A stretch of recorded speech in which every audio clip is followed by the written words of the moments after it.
My mic was muted. My apologies. Try this again. I want to welcome you to this episode of the Retro Rogues Live. Please pay attention to our warning graphic. It states that the Retro Rogues Live show is intended for an adult audience and not intended for children under the age of 13. Parental discretion is advised. So I want to welcome you to tonight's episode. This is episode 145 of the Retro Rogues Live. On tonight's episode, we're going to be talking about Moon Knight. We're going to be talking about a lot of werewolves, Y the Last Man, a Cyberfrog, and we're even going to be talking about Jack the Ripper. A lot of apocalyptic stuff and bloodshed on tonight's episode of the Retro Rogues Live. Anyhow, my name is Dave Beta. I'm one of your hosts. For nearly the last 30 years, I've been a professional illustrator and graphic designer. Worked on a lot of fun things that some people have heard of, such as Batman Incorporated, Justice League of America, and even Superboy and the Legion of Superheroes. And I even, once upon a time, worked on, what was the name of that vampire book? I can't remember. Not important. We're going to skip that. I want to welcome back my co-host. This is Mr. Eric Alexander. Eric, please tell the folks, hope you're watching or listening at home, some of the fun things you have worked on as a creative professional. Yes, hello, I'm Eric Alexander, also known as Bass God 14. That's Bass God 14, not Bass God. That's Bass God, like a bass guitar. And I'm the Chief Financial Officer of Bad Bob Productions, which is a small film production company located in Arizona.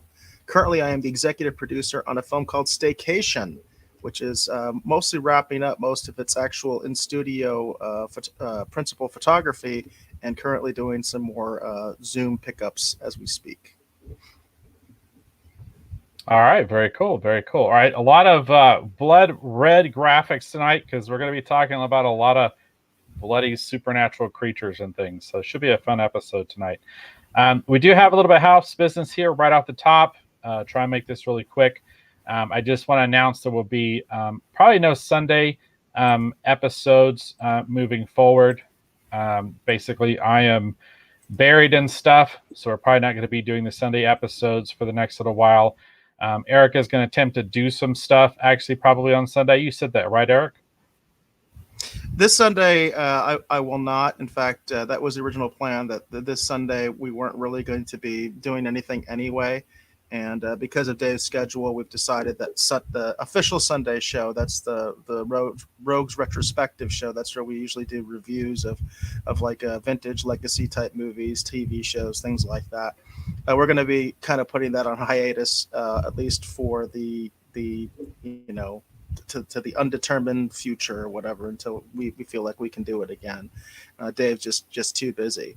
But I'm actually going to be in Vegas at that time anyway. And I'm going to be in Vegas for the, it's no longer an official Star Trek convention, but I'm going to be there for, I think it's called the 55-year voyage celebration or something like that. It's still Creation that's doing it, but they lost the license. It's no longer officially a Star Trek convention. So I'm going to be there early on Sunday. The convention doesn't officially start until Wednesday. While I am there, I am going to go ahead and try to get some footage. I don't know what I'm going to do. I might just do some vendor room walkthroughs. I might try to do some interviews. I might try to get some panel footage. I get some general stuff. I'm just going to have my phone, so it's probably not going to be the best quality or anything. But I will have my computer, so we should be able to do a collector's corner on that Thursday, and I'll be there in Las Vegas when we're doing it.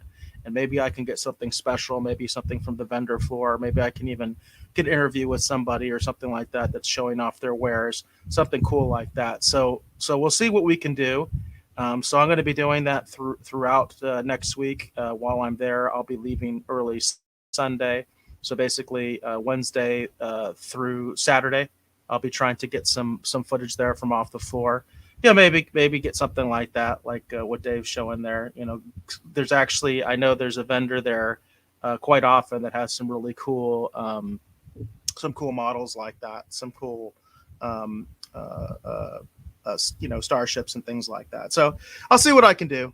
No guarantees, but I'm going to go ahead and try to see, what I can get while I'm over there, and try to take advantage of the event, which I think is going to be a little bit weird. I know that Nevada is already kind of going a little bit into lockdown mode. So it's going to be a weird convention. Like, for instance, in order to get in, you have to have proof of vaccination or you have to have a negative test. And they're going to be enforcing masks at the event. So it's going to be a little bit strange. I don't think people were anticipating this when when this event was first announced. But I'm going to be doing that, and then going forward, I'm going to try to do some additional stuff on my channel. But that leads to the fact that Dave, you've got your channel, your YouTube channel, and you're going to be doing some stuff for that. I'm actually going to put that link over here in the chat so everybody can check it out. Why don't you talk about some of the stuff that you're planning to do on your YouTube channel? So my channel is going to become sort of like a replay site for these actually live episodes here. So it'll just be a replay version of this actually over there on my channel. There's a tutorial actually over there on my channel. If you want to watch me draw a blue beetle, there's actually a tutorial over there where I talk about my career and actually draw a blue beetle. I'm going to be uploading more drawing kind of tutorials and stuff like that on that channel. And eventually all of the In the Studio retro retrospective episodes that you have all heard me talk about off and on. Maybe you haven't seen all of those. Those are also going to be over there on my channel as well. So it'll be a sister channel actually to the Base God 14. This is still going to be the main channel, but that'll be kind of like well, we're not going to call it the sister channel, the brother channel, whatever you want to call it, the other channel. Other channel. And channel. We'll just have, my channel, whatever, my channel. So you can go over there, check it out, and see what's going on over there. So it's going to probably be more art focused over there, probably at the end of the day. And then there actually is a couple episodes of the Retro Rugs Live mystery episodes over there too. If maybe you didn't actually see those, you can go check those out over there as well. Yeah, and a big part of this is we're trying to experiment with the algorithm and see if we can have a channel that doesn't do live content and see if that affects the algorithm, because Dave and I are pretty convinced that the live algorithm is not helping us on YouTube. We primarily get our live viewers from Facebook. So we're going to see if that does anything. If we have sort of like a replay channel or a studio channel, if you will, we're going to see if that maybe actually helps us, grow on YouTube a little bit, since my channel is kind of stagnant. So I think I'm at about 245 subscribers. It's steadily gone up, but it's been out there for quite a while. And quite frankly, we usually get very few, if any, live viewers from YouTube. It's very rare that we actually do. But we do get plenty of love from Facebook, and Hollywood Jackson's in the house. So Hollywood Jackson, we appreciate you checking out the show. He says, hi, guys. Hi back to you, Hollywood. And David Mott says, stop playing with your toys, David. Stop playing with your toys, Dave. That's all I'm going to have to say. I'm going to have to say David Mott and Dave. Maybe that'll help a little bit. I try to always say David Mott so that I try to clarify, but it says stop playing with your toys, Dave. And packages are in the mail, so everybody keep an eye on your mailboxes. Theoretically, things should be arriving for those of you who have won contest things. Pretty much everything's in the mail at this point. It's up to the post office to get it to you in a timely manner. I wash my hands of it now. And Eric, it might be good for that Thursday actually to do a Star Trek focused episode, because I have a lot of Star Trek that would be good. Here. Yeah, maybe we should just do that. We'll do like Star Wars collectibles, and I will try and see if I can get anything, if I can even get maybe a pre-recorded interview or something like that we can incorporate into the show. Something along those lines. I'll see if I can do anything on Wednesday, which is a good time to do it, because Wednesday is generally one of the least attended days. So I might actually be able to talk to a vendor or something like that and let's get a little snippet, have them show me their booth. That'd be kind of fun, show what they have available in the vendor room. So maybe we'll just go ahead and commit to that. At the very least, I'll pick up something and talk about it. That'll be my default. I'll just buy something and talk about it on the air, if I have to. Very cool. Very cool. And I do have one more house clearing thing, but I'd like to do that a little bit later in the episode, probably towards the end. But I'm going to tell you about that event where you can actually get the original superheroes trading cards, the very first one, Atom Man from 1946. Let's put that other image up too, so you can kind of see how it looks.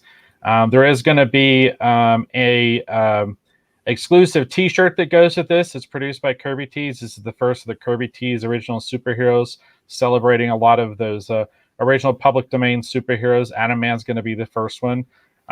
And I'll tell you who the next one is probably next week when I can actually show that off. But I'm going to have 2 original collectible T-shirts in addition to some of the other stuff at an upcoming event.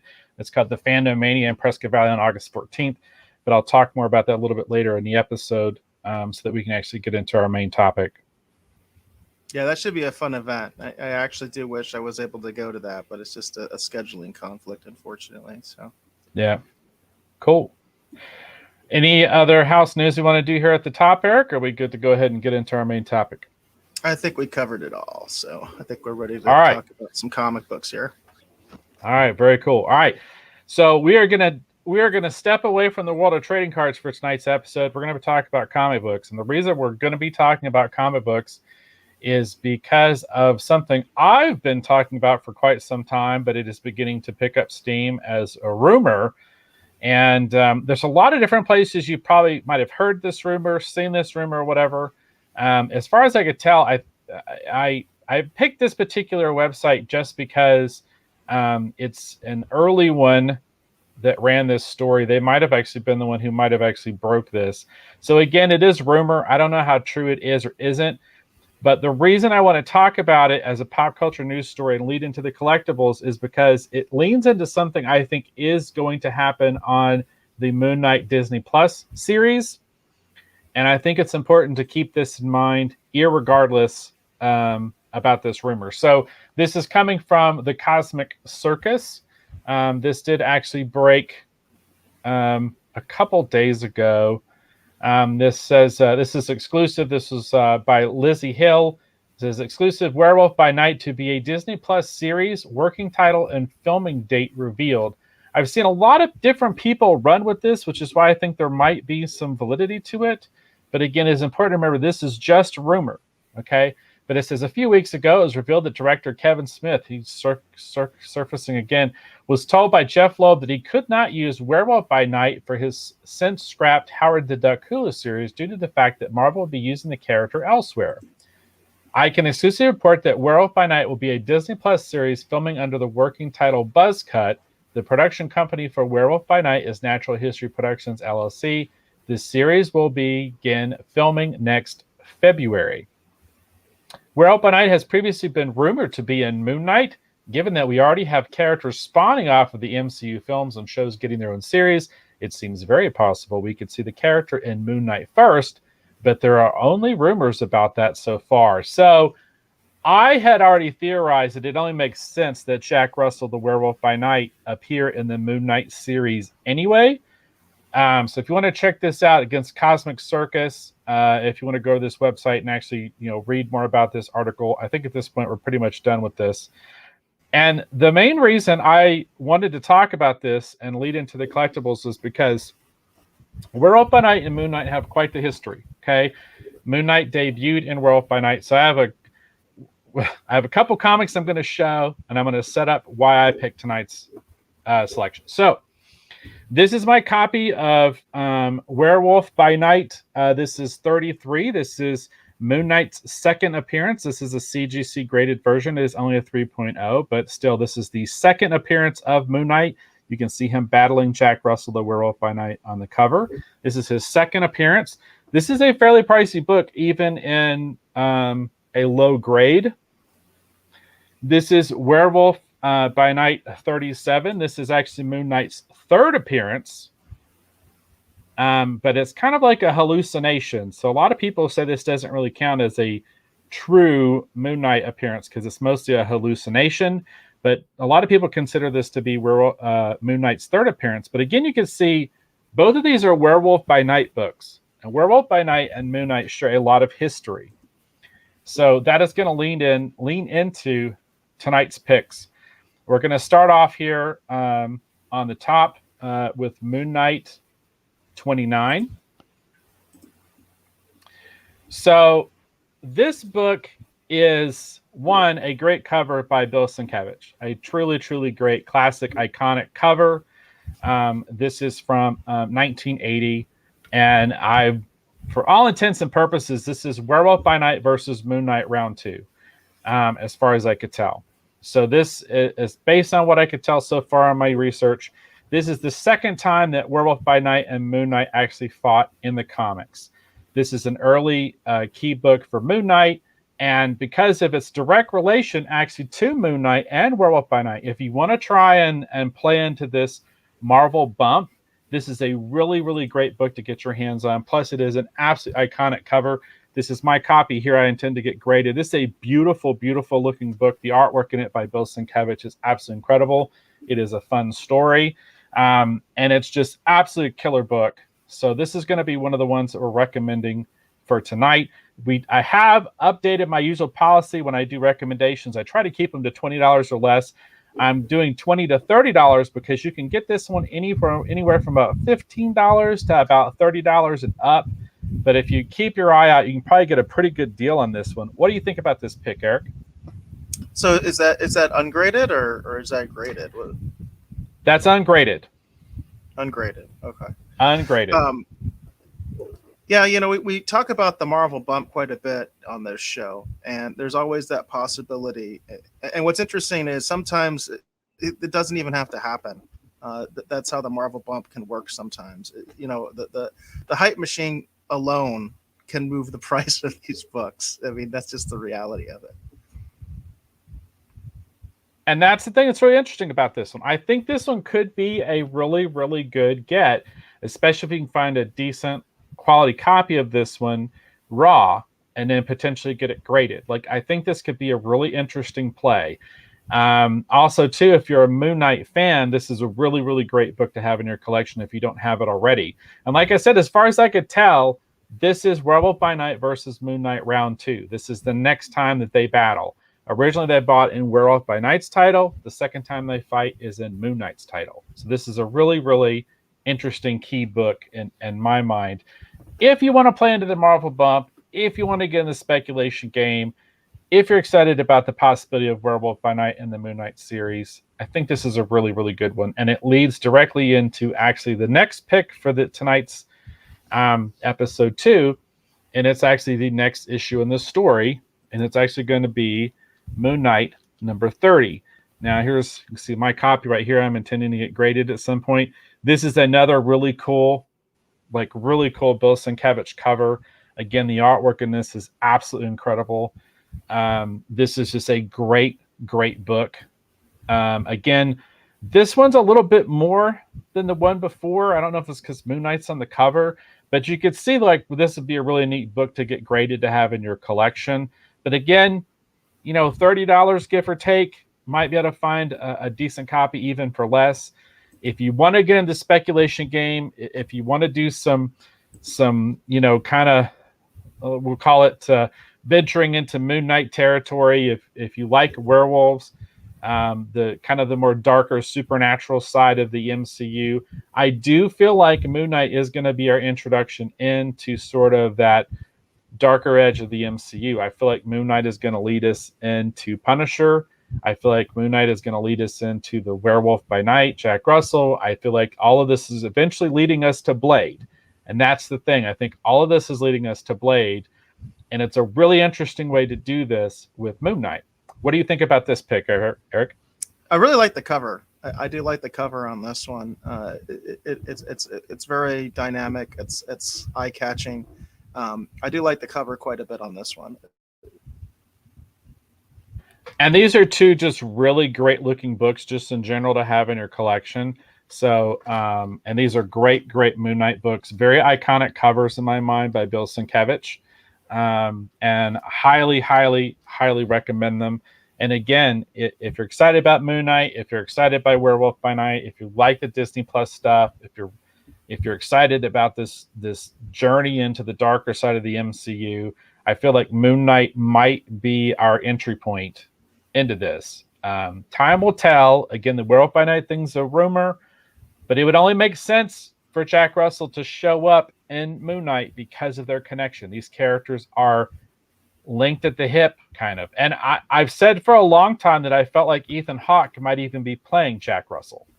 Now, I could be totally wrong with that, but when they first cast him, all I could think of was like, wow, he'd be cool to play Jack Russell, the Werewolf by Night. All right, so there you David go. Watts asked, what's the starting bid? Just kidding. Oh. Yeah, I kind of already threw that out there for tonight. just because these books are kind of pricier. The cards are kind of fun because they could be all over the map, because sometimes the trading cards could be, $1, right? Or we've seen some cases, $50-$60, right? So but with these comics, because we're outside of my usual $20 price range, I want to just go ahead and just lead off with the price. So if you want to get into it, this is another really great one from 1980, Moon Knight number 30. All right, so let's go ahead and get into the next one, Eric. We're going to move kind of quick tonight. David Motz also said that he thought your copies looked nice, and he would love to know what grade they come in at. So maybe you can follow up on that in a future show if you do decide to get those books graded. Yeah, my copies are in really like immaculate condition. There's a little bit of some kind of things that could probably be pressed out on both of these, actually. But there's not any really significant color breaks on them. And it's funny because I've had these since I was a child, but there's not a lot of color breaks on mine. And usually with black covers, that's tricky. But I've had these since I was a kid. I bought them off the rack, and I've always kept them in really good shape because I'm one of those weird psychopathic people that does that. And, I've just always tried to, and I love Moon Knight. I really love Moon Knight. That's why I actually have graded Moon Knight books here. Big fan of that character. Very excited about the show. Hope it's going to be good. So let's go ahead and go into our next pick, unless there's any more comments from the Rogue Gallery. And we can move on to the next one. All right, okay. Let's go. Let's not do Astounding Wolfman just yet. Let's do Nightstalkers. All right, so I'm going to recommend this book again. We're not going to talk about it too much. Nightstalkers #1. This is a key appearance. A lot of the Blade stuff is kind of getting out of hand on the price side. You can still get a decent copy of this relatively inexpensively. Because I just feel like this book is not very highly valued. There's been a lot more talk, and I'm hearing a lot more rumors about Nightstalkers and the Midnight Suns and all this stuff coming to Disney Plus or possibly being like a movie. So if you want to get into the Blade game, the Nightstalkers, which is the team that Blade is a part of that, hunts the supernatural creatures, I feel like Nightstalkers #1 is a good play, and you can still get it pretty cheap. So, this is I just want to remind you again, we covered this issue more in depth in a previous episode, so I recommend go check that out in the replay. But I want to recommend it again because I'm hearing more people talking about Nightstalkers and Midnight Suns. What do you think, Eric? I mean, I think this is a pretty good one if there is going to be a Marvel bump. Well, as you mentioned, we've talked about this particular issue on previous episodes, so it seems to constantly be coming up. So, what was the last value that you had on this one? This one was pretty cheap. I actually got my copy. I bought 3 copies actually of this for like $5 each. It was a group listing on Mercari a couple months ago. This one just doesn't seem really to fluctuate very much or go up. I don't know why it is. I mean, I know there's a lot of other more important key Blade issues. Let me do a current little search here just real quick on Mercari just to see if there's any. Yeah, $15. Here's like all the Midnight Sun stuff for $10, $15. Some people have like listings, $20, $16, $14, $5, $17, $11. It's all over the place, but less than $20, you can still pick up a decent copy of this book. And again, if they decide to go this far with Blade and actually do the whole Nightstalkers and the Midnight Sun stuff, I think this would be an interesting one to pick up.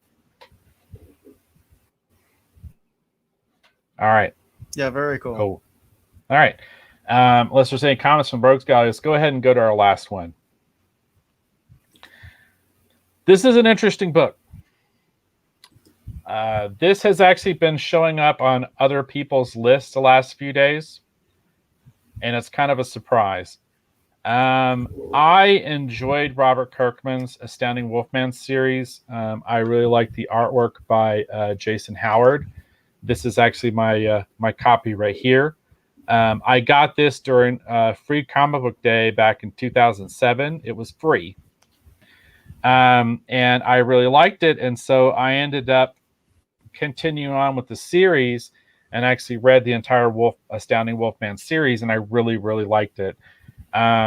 It's an interesting character because he is a werewolf, but he's kind of trying to be a superhero, but he gets an outfit, and it's just really cool. I just really, really liked this series. And it is very much a throwback to the Marvel 1970s, like, again, Werewolf by Night, Tomb of Dracula. Like, it's very much a throwback to a lot of that kind of stuff. Really cool book. I really like the artwork. And this has been showing up on other people's lists because there's a lot of talk that the Astounding Wolfman may be coming to the Invincible animated series that's actually on Amazon Prime. And because of that, people have been buying and picking up copies of this book. So I am making this my pick for tonight. Number one, because you might be primarily because you might be able to find some copies of this book, either in 50-cent bin or quarter bins. You might have a friend who has a copy of this book who has no attachment to it. It's like, oh, got it for free, here, take it. You might have a copy of this book buried somewhere in a box. You might want to pull this one out and sit it aside because there is a possibility that something might be happening with this book. I don't know if I would run out and try and like buy it on eBay or anything right now because it's already started to go up. But if you go out and you look around, you could probably find a copy of this book relatively inexpensively, a lot of different places, or you might already have this one. So as we've said before, if you have a copy of this book, you have no attachment to it, you just want to make some room, now is probably the time actually to sell this book. Because there's a lot of interest in this character. What do you think about this pick, Eric? What did you say it was going for? Did you mention what it was going for? I'm seeing it anywhere from $30. Some listings over $100. Holy it's cow! It's already started to go up. And this is a book. Considering most people got the book for free. Yeah. Wow, that's man. If I had it, I'd be selling it. I mean, there's no doubt in my mind I'd be selling it. I'm not familiar with this particular character. Granted, if I read it, maybe I would have some attachment to it and think, oh, this is really cool. Maybe I wouldn't want to get rid of it. But, geez, you got it for free and it can make, $30 to $100. I would sell it immediately. Yeah, it's the prices are kind of all over the place with this one. But it's just really interesting. There's been a lot of excitement around this character, and it seems like it's just kind of spurring out of this. I don't know exactly where this rumor got started, but there's been a lot of talk that the Astounding Wolfman will be coming to the Invincible series on Amazon Prime.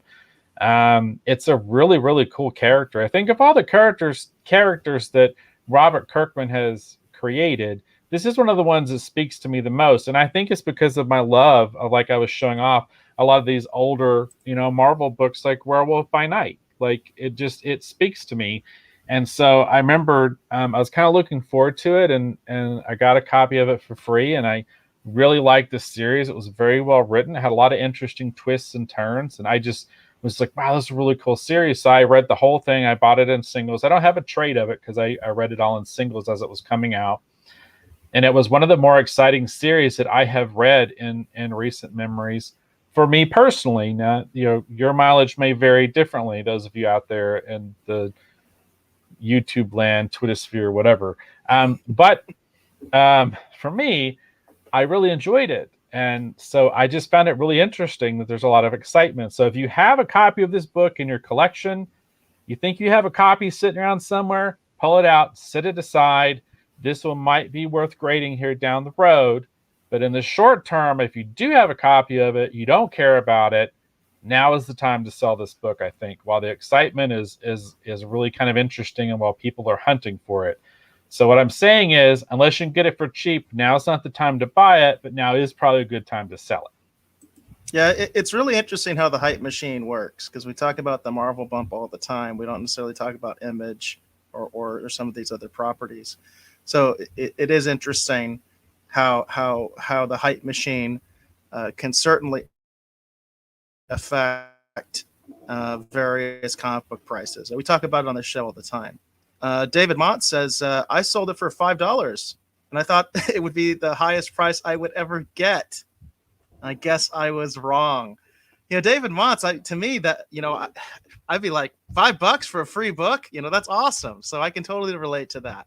But it just goes to show you that some of these free comic book day books can be worth money. I never thought of that, to be honest with you.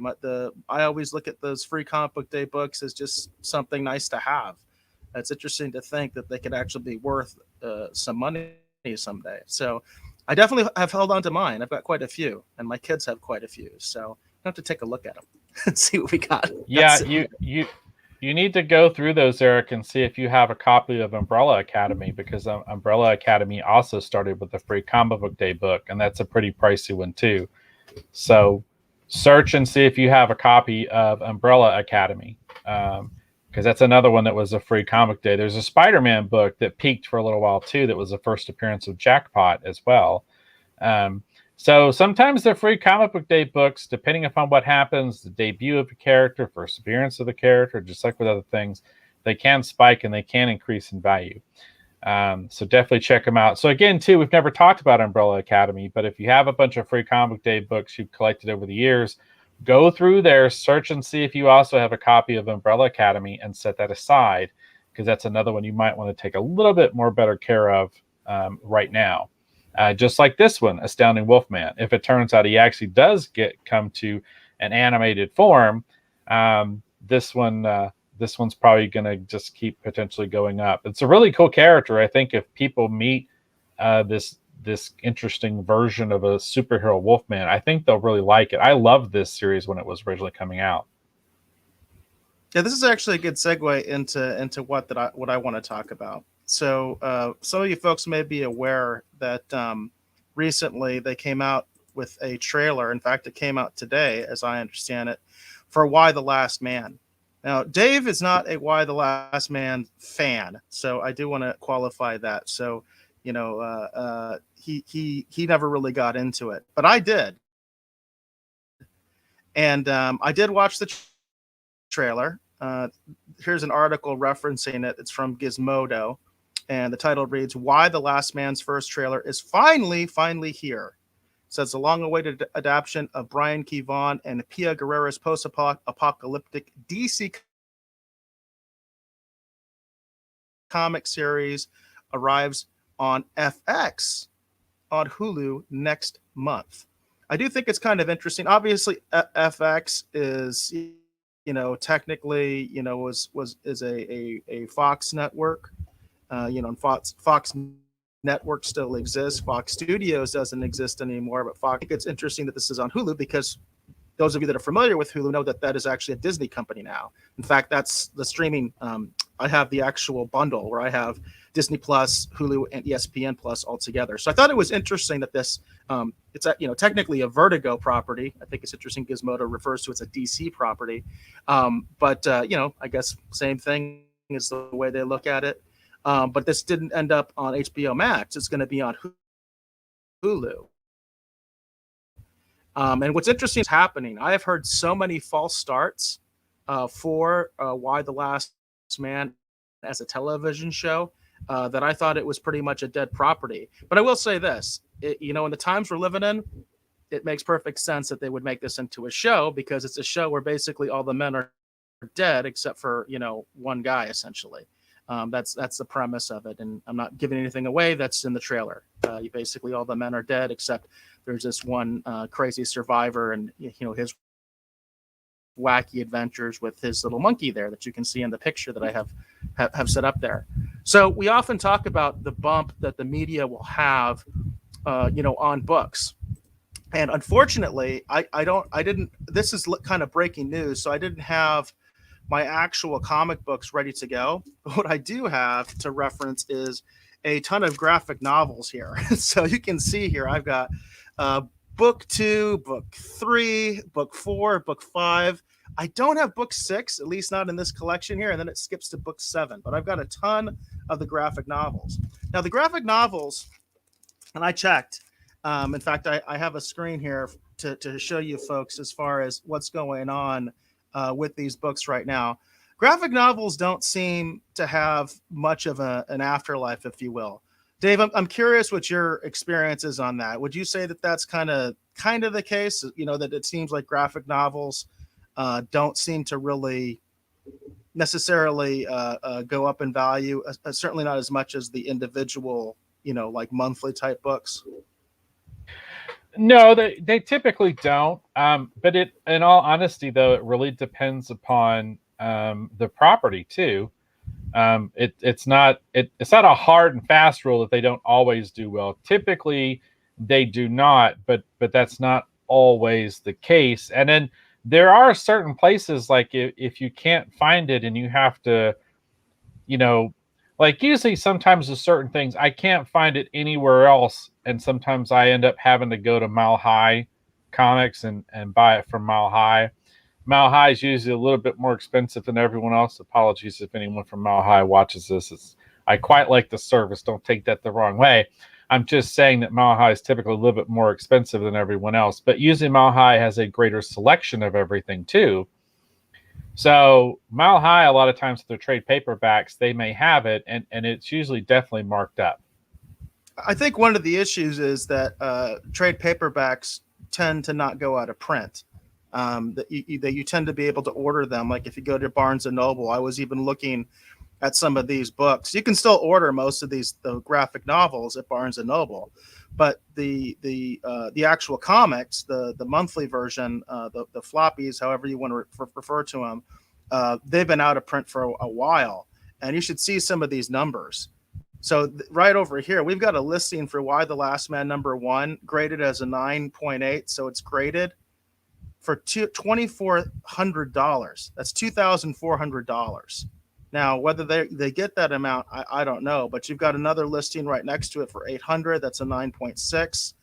Somebody's listing at 8.5 for almost $1,300. So it's kind of interesting. I had no idea that the first issue was this like sort of coveted and that it went for these numbers. Now there is like an example even on this page as you get further into the series. For instance, we've got a this is an issue. What have we got here? This is an issue 28, and this one, it's not graded, but it's being sold for like $3. Okay, so there is obviously quite a variation. Oh, by the way, there's also here for Why the Last Man Book 1, Barnes and Noble, $20. Okay, so that kind of shows you the difference between a monthly book and the actual graphic novel, because book 1 is still in print. You can get it for $20, brand new at Barnes and Noble, whereas the original books as they came out in their monthly versions are apparently going for quite a bit of money. So I, for one, since I know I have some of these, but I don't know where they are, I thought they were, with my graphic novel books. They aren't. I got to figure out what I did with my monthly Why the Last Man, because I may have the first issue. I don't have book 1, and I know I read the story. I know I read the first issue, and I can't find book 1. I'm kind of thinking, did I loan it to somebody, or do I actually have the number 1 issue of this book? So I'm going to take a look at my own collection. I advise you folks to do the same, because I think that there's definitely going to be a bump for this series. It's a gamble as far as whether this series is going to be successful or not. I'll tell you, the timing is perfect for the way things are right now, because there's only one basically major male character after the first episode, because everybody dies. So it's going to be completely female. Spoiler alert. It's going to be completely female centric. By the way, that's in the trailer, so that's not a spoiler. Anything in the trailer is fair game. So just if you have any of these issues, you may want to take a look at Why the Last Man, because I can guarantee you there's going to be some sort of bump. Now that there's that gamble, you can wait and see, because if the show really takes off, you might be able to even get more money. But if you don't have any kind of an emotional attachment to the thing, it might be the best time to get rid of it, especially looking at these prices and actually getting it graded and going the whole way. If you can get $2,000 for a comic book, I mean, I'd be very tempted to sell it if I have mine and I can find it. I feel like it should be Jim Cramer on Mad Money hitting that button. Sell, sell, sell. Exactly. Exactly. But again, I don't have any attachment to Y the Last Man, but if I had a copy of #1 sitting around here, I'd be like, what if I get for this? I obviously stayed with it for a long time. I mean, I've got book 7 here. But around that time, I just started to not be interested in it anymore. It was like, I almost felt like it wasn't really going anywhere. And people who have actually read the entire series might be sitting there screaming at me like, but oh, the ending's so good. You really need to go all the way to the end. And it was just like, after a while, because it is a very serialized story. So it is a very much a continuous story. And I guess I'm not that used to that with my comics. I like comics. I tend to like comics that are just more of an episodic nature, where it's a continuous story from beginning to end. I like a lot of kid comics, honestly, because that's the way they are, like the adventure type series, like, Superman Adventures, Batman Adventures, that kind of stuff. And that's one of the reasons I think I enjoy that kind of stuff, is because you've got a complete story from beginning to end in one little book. I enjoy that. Although this is one, obviously, that I did get into. Again, I mean, I've got book 7 sitting here, so I did get into this one quite a bit for a while. But I've got to find those floppies. I've got to find those monthly books, because apparently they are worth some money, and I have no idea where mine are at. So. Well, there you go. If you've got them in your collection, you don't have a big attachment to them. Sounds like maybe it's a good time to flip that Y the Last Man. Or again, too, like I recommended, now might be a good time to flip that free Comic Book Day version of Astounding Wolfman. Again, if you don't have an attachment to it. If you do, set it aside and take care of it, because it might be worth a couple bucks if the rumors turn out to be true. Exactly. Now, I did promise that I was going to give some updates on some Indiegogo campaigns that we have previously covered on this show. I'm going to go ahead and start with Jack the Ripper Vampire Hunter. We did talk about this when, actually, even before the campaign went live, we were talking about this book. For those of you that are not familiar, Mandy Summers, she's the publisher and writer of this book. She's actually a pretty popular YouTube personality. She does a show on Midnight's Edge called Toxic Femininity, which is pretty popular. I mean, they get up, hundreds and hundreds of views, live on that show. It's quite a big show that they do every Monday. But some people might realize that she actually publishes her own comic books and writes her own comic books, and originally was drawing her own comic books, but she actually has found someone to collaborate with to do the artwork on these books. So this is called the Jack the Ripper Vampire Hunter. And it's got 24 days still left in the campaign. It's already got 356 backers, and it's made 4,641% of its flexible goal, which is originally $500. So the original goal was $500. They've already made $23,205. This is pretty amazing when you think about the fact that this is someone that's fully independent. Her artist is Peter Gilmore. I've been looking at some of the images, and I just think that the art looks fantastic. But this is really something for someone that, as far as I know, I don't know about Peter Gilmore's background, but as far as I know with Mandy, she's always been independent. She's always been doing her own stuff. She's never been affiliated with DC or Marvel or any other large publisher. It's basically all been her. So I just think this is really impressive, and these numbers are really impressive, Dave.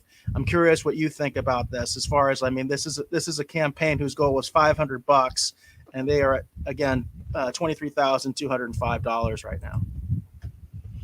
Well, as someone who's published more than his fair share of independent titles, that's really good.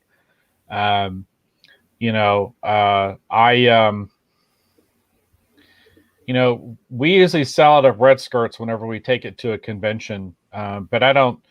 Other than I've never had. Well, Star Gods might have sold better than that once upon a time, like a billion years ago. But no, that's really good numbers. I mean, I keep thinking it's a shame that when Lynn and I were doing Bushy Tales, or when we were doing, if we had been doing Star Gods, when Scott Clark and Dean Zachary and I were doing Star Gods, if we could have actually launched Star Gods, actually on a platform like this, maybe we'd still be publishing Star Gods. Maybe those action figures actually would have gotten made, and instead of what ended up happening.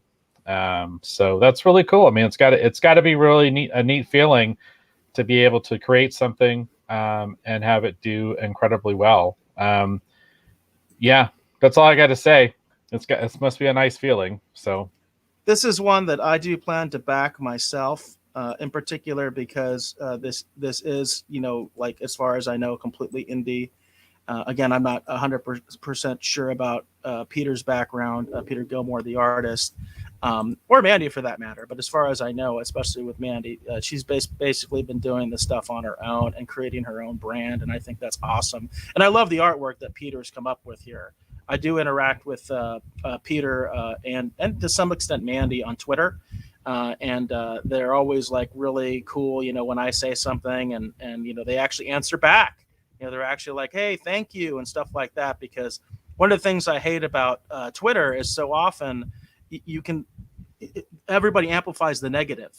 So it's like a lot of publishers and a lot of creators out there, they only interact with people that they either know really well, somehow, or that people that are saying something negative, and then they react to that. And that hasn't been my case with either one of these folks. So definitely something that I want to promote. I did put the link there in the comments on all 4 of the platforms. That wasn't spam. So check it out.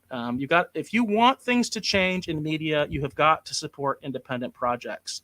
And so often I get so frustrated with a lot of commentators out there, and even fans to an extent, because all they do is bitch and complain.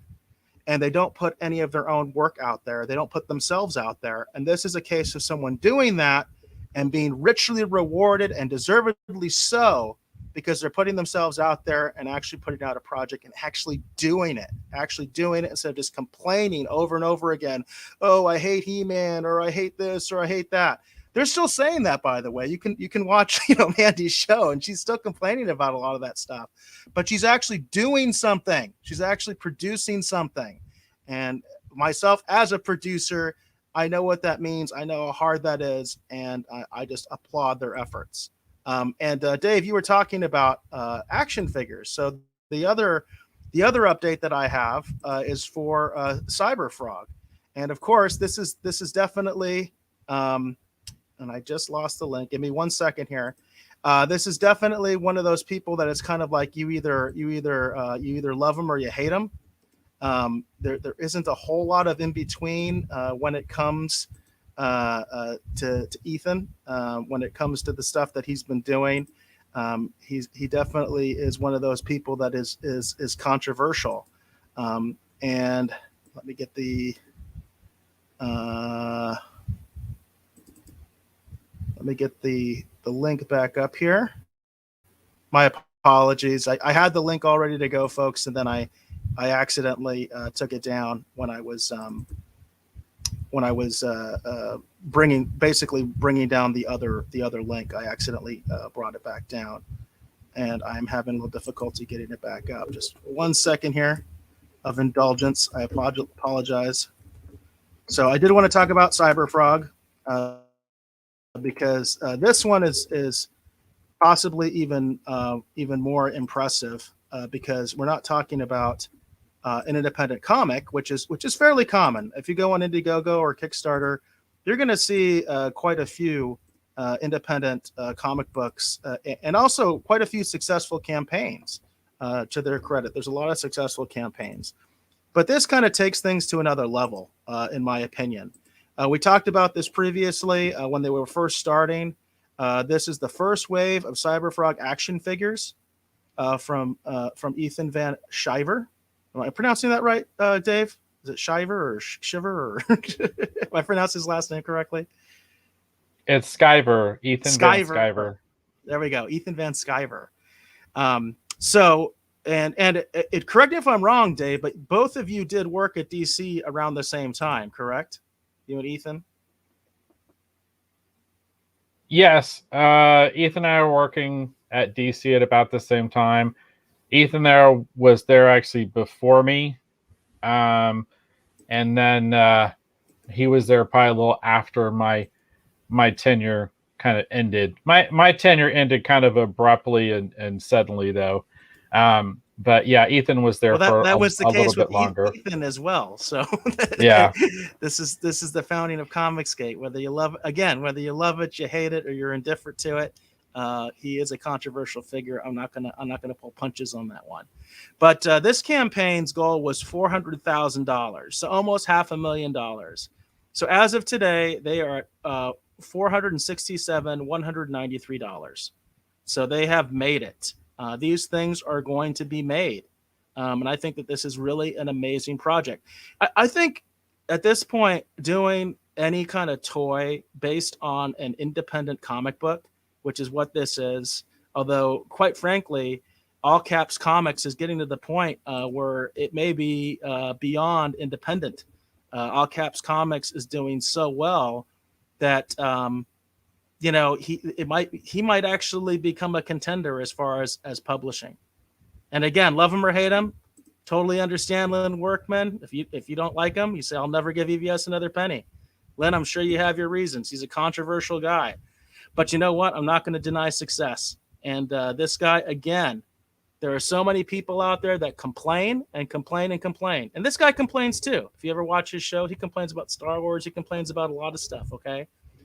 But he's actually doing something. And I think it's so impressive that he was able to actually pull this off. And it was getting kind of close at one point where I think he was actually getting nervous. In fact, I saw a Twitter where he was saying he was getting a little nervous. But they pulled it off. They did it. And I think even if you're talking about DC or Marvel, if you're talking about something that is just a comic book, especially if it's something new, like if it's a new comic book property, I don't care what level it's at, even if it's DC. I'm not talking about established, by the way. I'm not talking about stuff that's had cartoons in the past or movies in the past or any of that kind of stuff. If it's just a comic book property, in today's day and age, it is very, very risky, I think, to try to do a toy line. And the fact that he was able to accomplish this, I think is very impressive. Now, will I support this campaign? I'm still on the fence a little bit. These are not cheap. So, we're looking right here at action figures are like $40 a piece.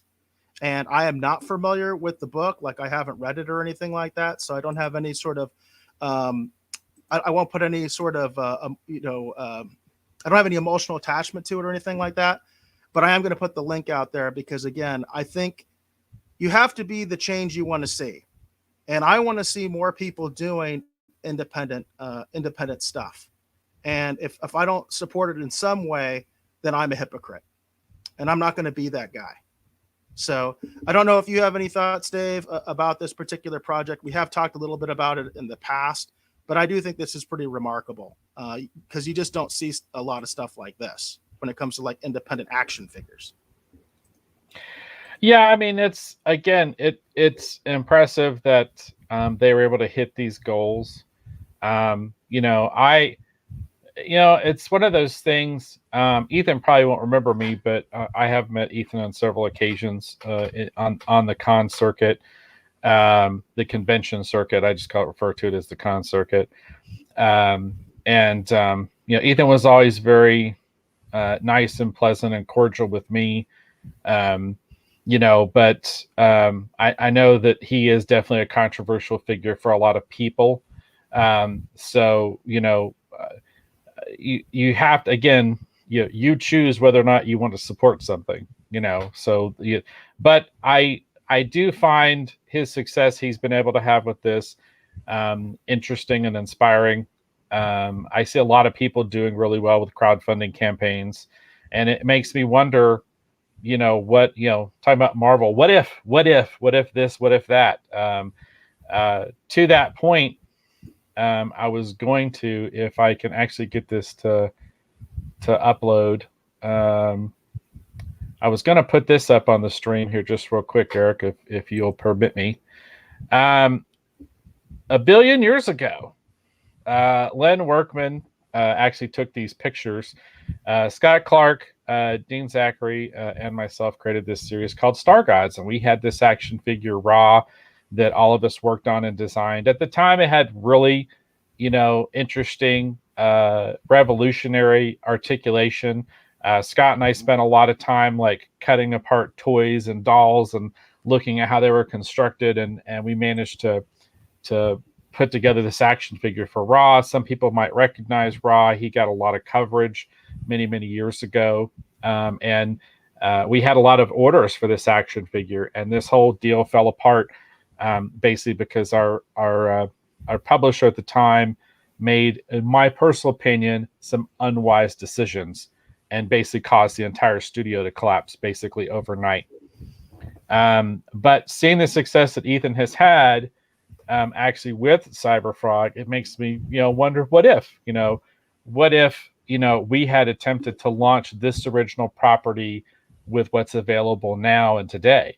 So what I would say is, for those of you who maybe don't like what Ethan stands for, or even those of you who do, now is the time. It seems like that there's a lot of crowdfunding platforms available. There's probably more opportunity on the internet now than there was before. Those of you who are creative, who feel inspired, who either have something to say or just want to get your character out there. We saw previous success with someone with a crowdfunding comic book campaign. Now's the time to create your property and put it out there for the world to see. I do agree with what Eric said. If you don't like what's happened with He-Man, if you don't like what's happened with this, if you don't like the direction of that, the easiest way to make a change beyond complaining about it on the internet is to put together that property and roll it out. It doesn't mean you're going to necessarily be 100% successful. I've been a part of a lot of Kickstarter campaigns that have nowhere near touched the dollar amounts that we've been discussing here. However, Eric is right. If you want to see a change, if you want your point of view represented, whatever that is, if you create something and put it out there, at least it's out there. And who knows? Possibly it could be a success. But yeah, I feel like a lot of these properties, some of them I feel like maybe they're running out of gas. That's why we're seeing such radically different directions and takes on things. And Eric's right. If you want to be a change, create something and put it out there. And to be fair, Mandy and Ethan are both like YouTube personalities, if you will. And I'm sure there's people that just don't like their personality. I mean, Lynn, you're being pretty harsh there, but I'm going to put it up there because we represent all views. He says, Ethan, he was pleasant back in the day, but he's lost his damn mind. As the worst kinds of fans following him. He also said Antarctic too. Lynn, I hope everything's okay, by the way, because I'm sensing a lot of negativity. But I am going to... I agree with that, F Antarctic, though. I know exactly what Lynn's talking about, and that's totally warranted. F Antarctic. I won't use the actual full F word, but I agree with Lynn. They really screwed us over. But the thing is, when we're talking about these people do have, like I said, they have their own little, their YouTube presence and their own commentary and all that kind of stuff. I could care less about that. I'll say openly that I like Mandy's personality quite a bit. I think she's a really good-looking woman, and she's fun, I think. I do check out Ethan's show from time to time, and usually just to see what he's doing. Much less about his commentary. I'm more interested in, well, what's your next project? What are you doing? Because, again, I do think that All Caps Comics could eventually become like that fifth publisher. It could take up that old mantle that Chaos Comics had back in the day, where it was like number 5, something like that. Because he's having a lot of success. And what he's also doing is he's building up a lot of other creators, and they're being successful too. I see what Mandy retweets because she's part of that, sort of that group as well, the Comics Gators and stuff. And I have no big position on Comicsgate. My thing is I don't like to use those particular hashtags because I don't like to I don't want to alienate half my audience. You know what I mean? I've talked about that when it comes to media. I don't want to alienate half my audience and say I'm going to commit to this or that. But I definitely do have problems with a lot of the agenda politics that comes into all forms of media today. That includes comic books, movies, and television shows. And it concerns me. And as a result, I'm doing my own stuff. You know what I mean? So that's my answer to it. And that should be, your answer to it, especially if you're a creative person. And if you're not that creative a person, you should be supporting these things, right? If you feel that way, you should be supporting these things instead of constantly bitching and moaning about Star Wars, constantly bitching and moaning about He-Man, constantly bitching and moaning about XYZ. You know what I mean? At some point, you've got to put up or shut up. And Len, I know you've put up. I absolutely know you've put up because I've seen your work. We have some of Len's work hanging in my brother's room upstairs right now. So, but I just kind of want to put that out there. And that's why I want to bring attention to this stuff, because you've got to support indie. If you don't do it, you're just going to keep getting the same drivel. And if you like the same drivel and that's what you want and you just want more of it, hey, you're fine too, right? Then you don't have to support any of this stuff. You can just keep getting all the corporate junk, and I guess you'll be happy. We'll get more Picard. That's what this show always needs, is more Picard, and that's what you're going to get. Yeah, it's an interesting topic to bring up. I mean, we've talked about it before. It's weird how much politics has worked its way into entertainment, even more so than I think I've ever seen before. And if you want to represent a different point of view, the best way to push back against it, or to second it, if you want to do that with your wallet, is either create something that you believe in, that you think others will believe in, or secondly, support something you believe in. Exactly. And if Ethan's project isn't your cup of tea, obviously don't support it. But I'll just put this out there, because I feel like it warrants being mentioned in a public forum. I had a meeting here, actually at my house several years ago, and I brought a lot of like-minded comic book creators together, and we had a brunch, and I had a whiteboard, and I encouraged everyone to read Gary Vaynerchuk's Jab, Jab, Right Hook, or Jab, Jab, Hook, or whatever his book was, talking about leveraging social media in order to build a brand. And I encouraged everyone, even if I had to buy them a copy of the book, I was going to buy them a copy of the book. And I said, read this book, we're going to have this meeting, and we're going to talk. And I outlined a plan that we could have used to leverage social media in order to actually use the strength of all of our different platforms in order to promote our projects and maybe promote ourselves as a group, in order to try and get some traction, whereas we individually had been struggling. And we didn't represent a particular point of view. Like, there was no Comics Gators, at that meeting. I don't think Comicsgate even existed back then. But I saw the writing on the wall that potentially, something like this could be built if you could get enough like-minded people together. And I'll never forget how that meeting ended, with a lot of people saying, well, I got my own thing, so I'm good. And they basically chose for basically us not to work together and not support each other. And guess where we are, everybody? Right damn back where we were at that moment in time. Absolutely nothing's changed for any of them, and that's the thing that absolutely chaps my ass at the end of the day. I reached my hand out and said, come on, let's work together. And then I see what this other group's doing, and I was like, I got my own thing, I'm good. And that still pisses me off to this day. I've never said it before to in their faces, so I apologize if anyone's seeing this right now. But you know what? It really just absolutely chaps my ass, because I have personally seen the writing on the wall that if you work together as a group, you could achieve some pretty good things as a group. As an individual, man, you're probably fucked, excuse my language. But as a group, you might be able to build a platform and actually break through the algorithm and actually build something. And it just kills me that I'm sitting back here and I see what they're doing, and they're building something. Regardless of how you feel about their politics, they are successfully building something because they've come together. And those of us that maybe don't agree with them politically or whatever, now's the time to band together and build something, everybody. That's the thing. But at the end of the day, I'm beginning to wonder what groups are capable of building something. That's the problem, because I've had a group of what I thought were like-minded individuals. I thought we could work together, and no chance. I got my own thing. I'm fine. No, that's so true, Dave. Sure you are.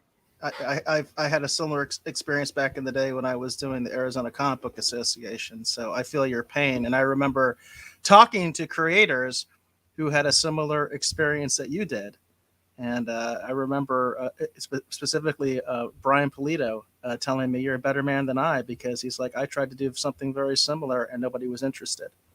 So, it happens to, and Brian Polito is very successful at this point. But it's like, it's crazy the way people are. So I say to you, and I do see some of your comments there, Len, if you want to create an alternative, go ahead and do it. And I encourage you to do it, but I think that they're on the right track, because whether you like them or you don't, you hate them, they're having success and they're actually getting independent projects done themselves. And that to me is impressive. And that's what I'm all about. I don't care about the politics. What I do care about also, though, is good stories, and I do care about good storytelling. And if the story is no good, I'm not going to support it, right? If I decide to get a Cyberfrog comic book and I don't like it, I'm not going to get any more. Likewise, if I get Mandy's comic, which I am going to get Mandy's comic, I am going to get the Jack the Ripper Vampire Hunter. I'm going to get that. I'm going to pick one up. If I don't like it, I may not get any more of her books. My allegiance in that way only goes so far. If it's bad quality, I'm not going to continue to support it. But I will give somebody a chance, especially at least one chance. On the other side of it, I did want to just briefly share this, because this is something that's completely in the other direction, because this is very corporate, but it's also kind of fun. So we did talk about some Ghostbuster Afterlife figures on a previous episode. In fact, there's a little picture here in the corner over here of this particular article. This is from ghostbusternews.com. And I talked to Dave about this earlier. I don't know how we missed this. So this is actually from July 18th. Because this has been out a while. I just found out about these. So it says, Ghostbusters Fright features are coming soon. Get a closer look now. And I can confirm the reason that I heard about this, the reason that I'm talking about this, is because I saw a YouTuber who actually had found these in the wild at a Walmart and was like, what are these? And had posted like a picture on the internet and was like, wow, I had no idea that these were coming out. So it says, attention Ghostbuster collectors, Hasbro is readying their new Ghostbusters Fright Features action figures for mass retail, with a handful of listings now popping up on Walmart.com. I bet out of stock, giving fans a much closer look at the line. Again, I do know that somebody found these at Walmart. This is an older article. So the first thing we've got here is Peter Venkman. And lo and behold, he looks like Bill Murray. This is priced at $9.84. And these are really interesting. So you can see there's two variations of the sort of ghost he comes with. These are obviously very reminiscent of the Kenner toys, the ones that came out for the real Ghostbusters, the cartoon. But you can see we've got Ray Stans here. We've got Winston's here, and you can see, I guess actually Winston one of his variations comes with Slimer. That might be the one to get, by the way, since it comes with Slimer. And we've got, of course, Egon. But what's really awesome to me is that they actually look, like the actors from the live action movie. And I thought that was really, really cool. That was really, really interesting. So I don't know. Dave, you told me you hadn't heard of this. So I'm assuming these are the first time you're seeing these images. What do you think? They're interesting. It's It's weird because I actually worked on a line of Ghostbusters sketch cards actually for Cryptozoic several years ago, and I actually did a lot of the ghosts and stuff because I thought they were really kind of interesting, and some of them were the fright effect, where you squeeze the legs and they do whatever. So it's interesting that they're bringing this back. It's definitely a nostalgia play. Um, and it's interesting too because again, unlike the real Ghostbusters, these have the more movie accurate costumes. So it's pretty cool. I mean, I like Ghostbusters and stuff. I've never been a big collector of the action figures though, so this doesn't necessarily speak to me, just because I'm, probably more a fan of the films than necessarily like collecting all the toys. But I just think it's kind of interesting that they're bringing this idea back. And again, I think it's cool too that they're tying it to, the more movie accurate looks. Yeah, that's what I think is really interesting. It's to me, they very much look like what the real Ghostbusters cartoon might have looked like if they had based the characters on the actual actors. That's what it looks like to me, and that's what I think is so interesting. I think there's a lot of people out there that will find this interesting. I'm myself, I'm just kind of curious as far as the marketing campaign because I just now heard of them, and apparently they're just like barely getting into stores. And again, that article that I referenced was like mid-July. So if you are interested in Ghostbusters, and if you are one of those people that maybe didn't ever get the Kenner figures because you're like, well, I don't look anything like the movie, well, now's your chance. You can get ones that actually do look like the movie. Yeah, I think that's pretty cool. That's what I think is really neat. Again, like I said, is it is more tied in line with the look of the original film, and that's really cool. Yeah, and Lynn also says they remind me of live action real Ghostbusters figures, which I've seen the real Ghostbusters releases figures at Walmart. And I know they've reissued them. And I can't help but feel that this is kind of part of that they decided to go beyond just reissuing the old Kenner figures, which is essentially what they've done. I mean, they're basically one for one. A lot of these new real Ghostbusters figures, they look exactly like the old Kenner figures. I think they take it a step further, and I think it's kind of cool. And it's kind of almost like a bridging the gap between Afterlife and the real Ghostbusters. So it's kind of interesting because you have the Afterlife merchandise that's coming out, and then you're going to have the Kenner based stuff, and then you kind of have this somewhere in the middle, which I think is kind of interesting. So I definitely I'm going to consider picking them up because at $10 a pop, that's a price point that I could actually possibly get into. Although I've got way too much stuff as it is, so we'll just have to see. Yeah, it's that's really cool. I'm trying to remember if I have them. They're easy to get to because I quite enjoyed that Ghostbusters trading card series I worked on, and it was kind of neat because that's one of the things I leaned into actually the real Ghostbusters, the cartoon look, because I thought it would be really kind of fun and neat to do that. So I did, the Ecto one from the cartoon. I did Slimer as he looked in the cartoon, and it was a lot of fun actually to work on that series. And I thought it was kind of neat too because as artists, sometimes when you work on a sketch card set, you're which I haven't worked on a sketch card set in years now, but usually when you work on those, they have all these very stringent rules about what you can and cannot do. And I thought it was kind of interesting that with that Cryptozoic set, we had access actually to the real Ghostbusters style as well as the movie style, which was pretty cool. Yeah, and that is very cool. It was weird because I focused on the real Ghostbusters because I thought it'd be kind of like my niche because I love animated style stuff. I love doing animation artwork, and I thought it'd be kind of different because I didn't think anyone else would do real Ghostbusters stuff. I figured everybody else would do the movies, and then I might be one of the few people who did real Ghostbusters stuff. And actually, a lot of people did real Ghostbusters stuff. It's a very beloved cartoon and version of Ghostbusters. Yeah, and the thing is because it was a daily cartoon for a lot of us, even if we liked the movies and saw the movies, which I did growing up, the cartoon was on every day. So that was like my Ghostbusters. We had a Ghostbusters club in school, and I was Egon. And so it was like, and it was because of the cartoon, much more than the live action movie, for us as kids. So that's definitely a big part of I think a lot of people's childhood, growing up in the 80s. And Lynn, by the way, we did mention when we were talking about the Afterlife figures, you're right. It says, be careful, movie spoilers with the figures. That's true. And we addressed that. And it was one of those things where you can't talk about the Afterlife line without getting into spoilers, because there's clearly some spoilers you get that haven't been addressed in the trailers with the figures.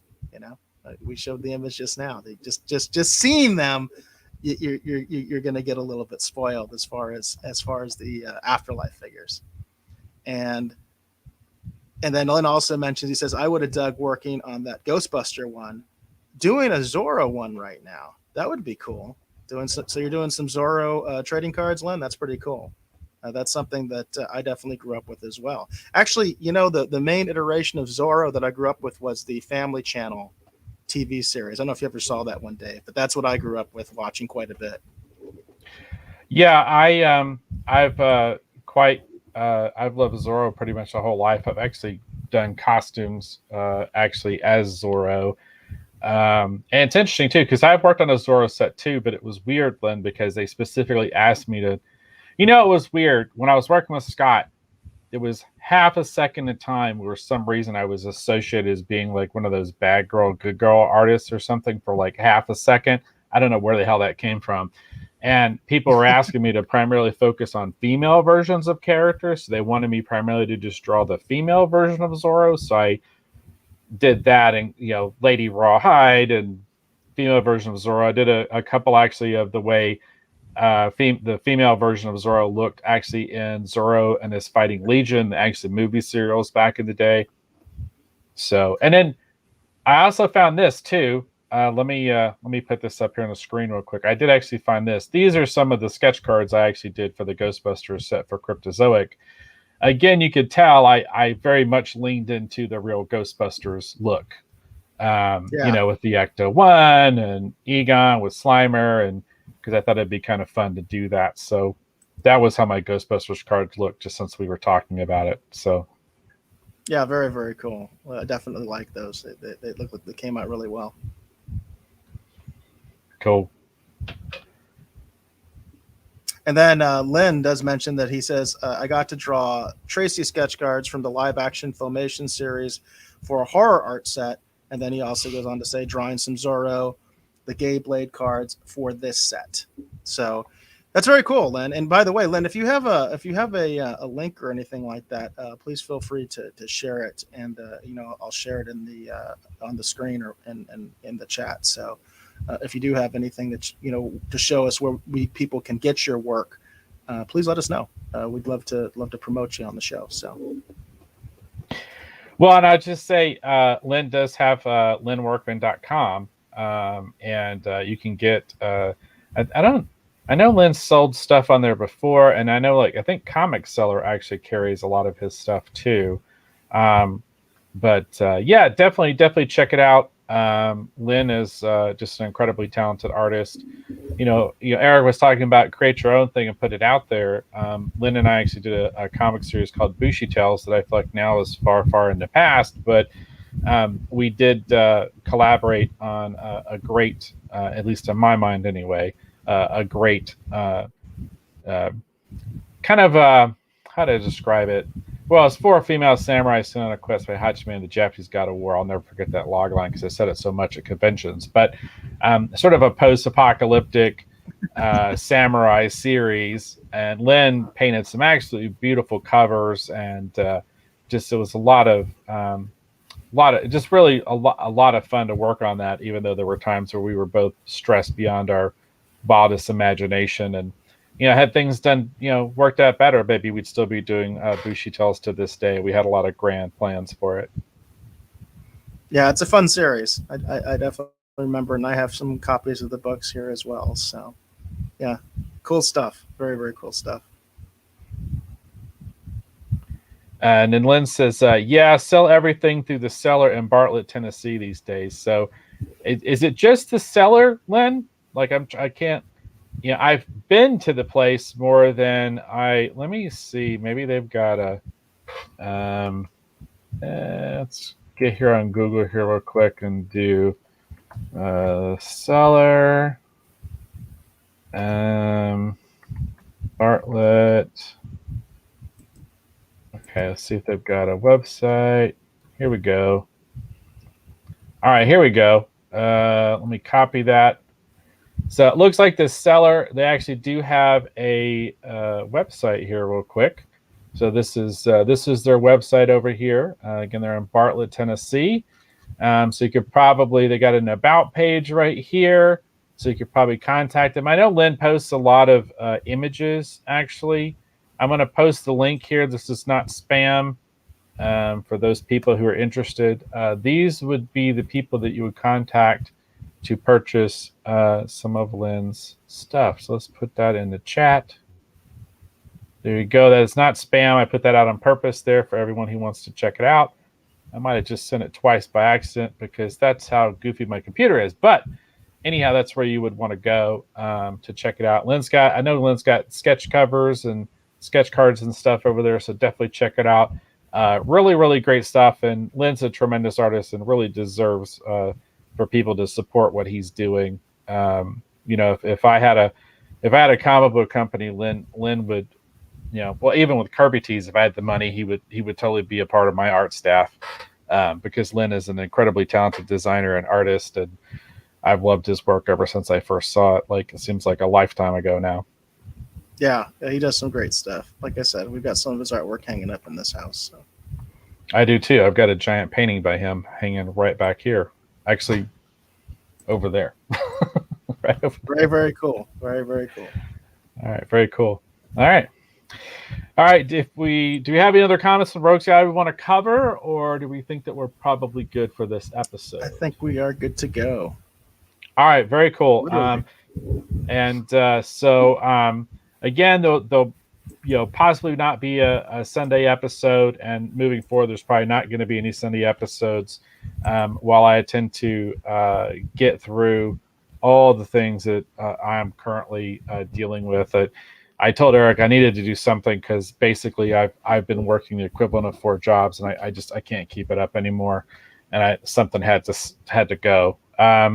But we are going to continue to do the Thursday episodes. So definitely come back actually here for next Thursday's episode. And since Eric's going to be doing the Trek convention in Vegas, we're going to do a Vegas theme. No, a Star Trek themed episode focusing on Star Trek collectibles. And this is kind of cool because Lynn's actually in the audience. Lynn actually painted this for me. This is the Reliant, USS Reliant. Lynn actually painted this for me many, many years ago. And I've had this in my collection. I don't even know how long I've had this, Lynn. But yeah, Lynn painted it. He knows I'm a big Star Trek fan. I think we got this at WonderCon in Louisville like a billion years ago. And Lynn actually assembled this and painted this for me, and it's been a prized piece in my collection ever since. So thank you again for that, Lynn. And I think this is the 3rd or 4th time I've actually showed that off on the show. Lynn's just an incredibly talented guy. So yeah, we'll do a Star Trek themed collector's corner actually for next Thursday. And that'll be fun. All right, so enough about that. I want to thank you for watching or hopefully listening to this episode of the Retro Rogues Live. For those of you who are curious to see part of what occupies my time right now, you can go over to my t-shirt company. That's KirbyTees.com. That's KIRBYTS.com. Got a lot of fun things over there. If you want to support independent artists, if you want to support independent creators, definitely check out we have over there at KirbyTees.com. We have Brains are Magic, which is actually Sarah Aerosmith's design. If you purchase that design, Sarah Aerosmith actually gets a large portion of the money, so you're going to be directly supporting Sarah Aerosmith and what she's doing as an independent artist. And if you purchase the Skeletor shirt, actually the Janimal actually sees a large portion of that. And obviously, I would greatly appreciate your support as well. And also, too, if you purchase a Retro Rogues Live t-shirt, that's a way that you can actually help support what we're doing here on the Retro Rogues Live. We would greatly appreciate your support. In addition to that, too, if you enjoy the Retro Rogues Live, please tell people about the show. Please share the show. We're trying to grow the show and get more people following what we're doing here. So definitely tell people about the show. Please share the links. We greatly appreciate your support with that as well. And enough about that. I want to thank my great co-host here, Mr. Eric Alexander, for always providing his unique perspective on all these different points of views and collectibles and all this kind of fun stuff. Eric, please tell the folks who'll be watching or listening at home where they can learn more about you on the interwebs. Well, I'm most active on Twitter, so you can find me there at BassGod14, at BASSGOD14. That is also the official YouTube. That's also the official Twitch. So if you make any comments on those platforms, more likely than not, I am going to be the one responding to you. But my DMs are always open on Twitter. So if you have any show suggestions, let me know.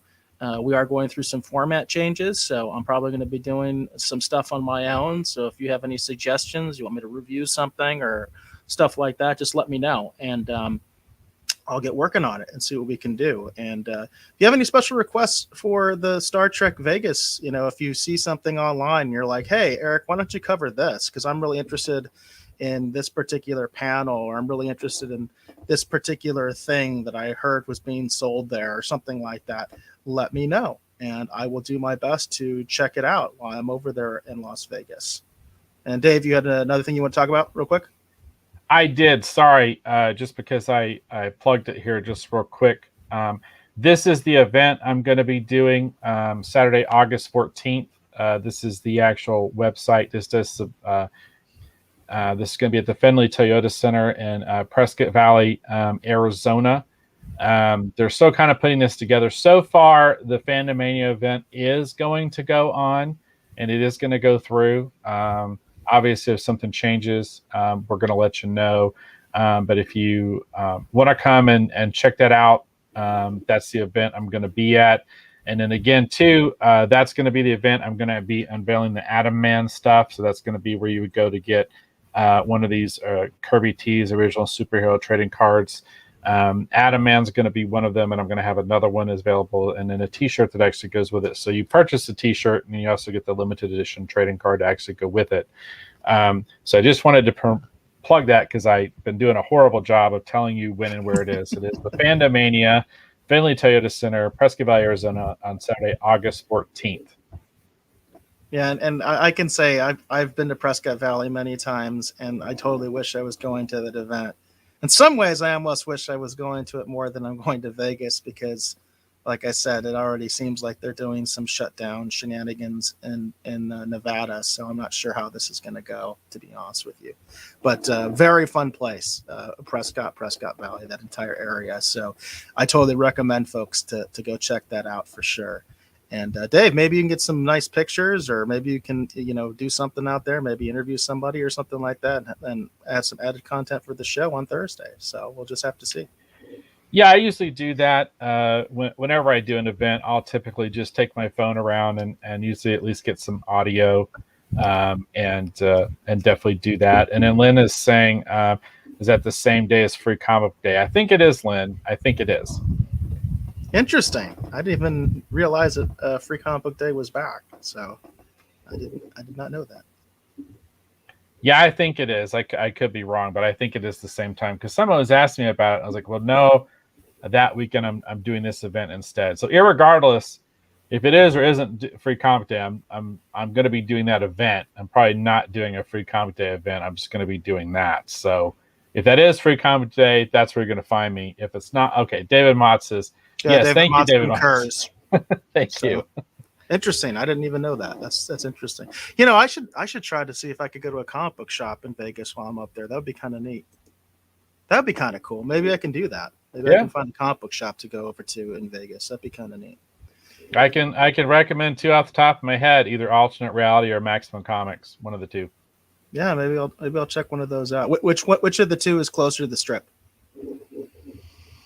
Well, I know Alternate Reality just moved, and I think Maximum Comics, I think they just did something with one of the locations too. So I'm going to say I'm not sure. But yeah, either one of those two shops I can highly recommend. Jay with Maximum Comics is really great, and then Ralph with Alternate Reality is really great too. So either one of those is definitely worth checking out. Yeah, I'm gonna have to look that up. Definitely, that might be an interesting thing to do. There's a couple things I have in the works that we'll see if I can do it, because I might be going to sort of meet and greet with some very, very big YouTubers. We'll just see if that happens or not, because that'll be interesting as well. All right, is that about it, Dave? Is that all you've got as far as any other in-house business or anything like that? Yeah, I just wanted to put that out there because I'd been talking about it, and I wanted to make sure people knew when and where. And obviously, we'll plug it again actually for next Thursday's episode. And I apologize, I didn't mean to take up so much time with that, but I wanted to tell everybody about it because I'm so bad with times and dates. So, Gotcha. Anything else? Are we good? No, that's it. Okay. So David Mott says, thanks, guys. David Motts, we really appreciate your support. We appreciate you coming out here. And then we've got a previous comment from the Rogues Gallery that I wanted to get to. I got to scroll through it because I didn't say it during the show, but this is going to be perfect. So Lynn Workman says, Dave, you know how much trouble I've had getting people in a group to work together?